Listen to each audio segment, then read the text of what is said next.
Hey Michael, second video. Just want to explain a little bit about the quote as we're looking at it. All right, so I'm going to send this via email as well. So the first mention again is the deck. So that's going to require a separate quote. I can refer someone who's reputable to do that for you. All right.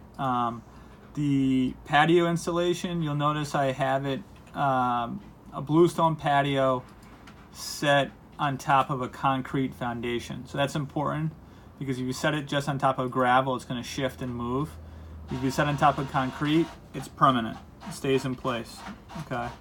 So there's specifications here in regards to how you're supposed to properly do that. All right. Let's see. And the bluestone patio option was about $15,000. Okay. That's just the surface, the flat surface of the patio.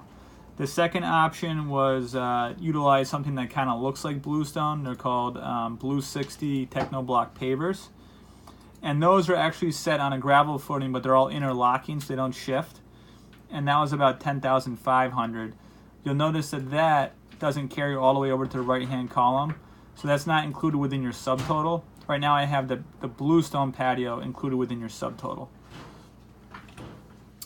Then we have the bluestone steps. So those are those two steps that are 10.5 feet long each. All right, and those all have natural stone risers and a bluestone tread top. And again, those are a little bit wider treads for a surface area to step on than a typical tread. And I think that's a smart upgrade. All right, let's see here. The next mentioning here is the New England sitting wall. So that's a fieldstone sitting wall with a cement core and a concrete foundation. It's very, very important that you end up putting the proper concrete foundation underneath your sitting wall, as that's going to support your wall as well as actually the patio, because the patio is interconnected with your wall. So a lot of guys will kind of do that halfway, and then years on the road, everything starts cracking. So it's got to be done the right way. I'll send you some pictures of the wall that I'm suggesting. All right, and that was about $11,300. The foundation, I separate the cost because most guys don't put the proper footing in, and then it leads into problems. So that's another, call it almost $3,000. All right. The lawn installation, we're going to end up disturbing the lawn all the way around the patio. I gave you a sense of dimensions. So that's the cost for fixing the lawn. Lighting, I gave you some ideas for lighting if you decide you want to add lighting. Then it gets into landscaping. So basically your subtotal for all your masonry items, including fixing a lawn, was about $30,600 plus tax. All right, landscaping is, relevant in regards to all the trees, shrubs, plants, and the subtotal on that was around, let's see here, the subtotal on that, actually I didn't put that in here, 1 second, the subtotal, I'll put that in your quote when I send it to you. I didn't write that on the proposal yet, but I'll put the subtotal in there so you can take a peek at that, okay?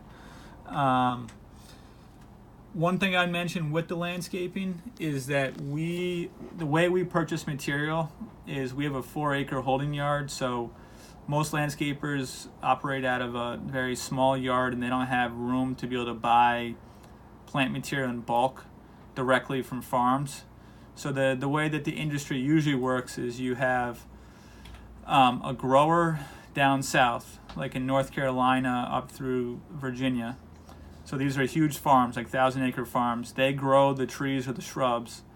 Then they ship them to a wholesaler in the tri-state area, and then the wholesaler sells to the landscaper, and then the landscaper sells to you. So our advantage is we source material directly from the farm, ship them on tractor trailer loads, so we'll get like 100 trees at a time, and then use those for the multitude of jobs that we've got going on. All right, and plus we have the storage space and the industrial zone land to be able to do that. So again, it's our decisive advantage when it comes to plant material.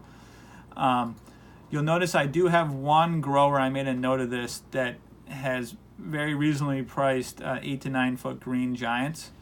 and I give you a sense of what those would typically cost if a landscaper had to install them versus what we would charge you if we're able to buy them and source them directly.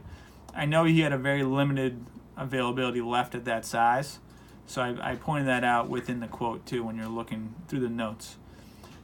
Furthermore, with the boxwoods, same thing. There's a massive difference in quality and where you buy it.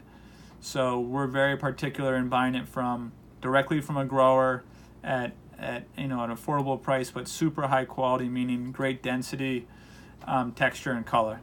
So, which is very difficult because boxwoods are actually in a major shortage. So if you went to most growers or retailers and you looked at their boxwoods versus the ones that we buy in, there's typically a massive difference. So that's it. We'll talk to you soon. Thanks for the opportunity.